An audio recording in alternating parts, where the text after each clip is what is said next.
ദിലീപിനൊപ്പം കാവ്യ മാധവന്റെ ഏറ്റവും പുതിയ ചിത്രങ്ങളാണ് പ്രേക്ഷകർക്കിടയിൽ ശ്രദ്ധേയമാകുന്നത്.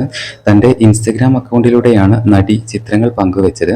ഒരു ഇടവേളയ്ക്കു ശേഷമാണ് ഇരുവരും ഒന്നിച്ചുള്ളൊരു ചിത്രം നടി പങ്കുവെക്കുന്നത്.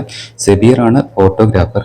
ഇവരെ വീണ്ടും ബിഗ് സ്ക്രീനിൽ ഒരുമിച്ച് കാണാൻ ആഗ്രഹിക്കുന്നുവെന്നും അന്നും ഇന്നും ഇവർക്കൊരു മാറ്റവുമില്ലെന്നൊക്കെയാണ് പ്രേക്ഷകർ കമന്റ് ചെയ്യുന്നത്.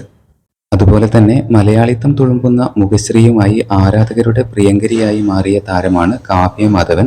അഭിനയത്തിൽ നിന്ന് വിട്ടുനിൽക്കുന്ന കാവ്യ സിനിമയിലേക്ക് തിരിച്ചു വരണമെന്ന് ആരാധകർ ആവശ്യപ്പെടാൻ തുടങ്ങിയിട്ട് ഏറെ നാളുകളായി.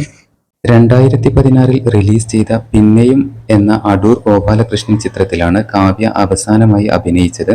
അതേ വർഷം നവംബറിലായിരുന്നു ഇവരുടെ വിവാഹം. 2019 ഒക്ടോബറിലാണ് ദിലീപിനും കാവ്യക്കും മഹാലക്ഷ്മി ജനിക്കുന്നത്. എന്തായാലും കാവ്യയുടെ ദിലീപിനൊപ്പമുള്ള ഫോട്ടോഷൂട്ടാണ് ഇപ്പോൾ സോഷ്യൽ മീഡിയയിൽ ഏറെ ശ്രദ്ധ നേടുന്നത്.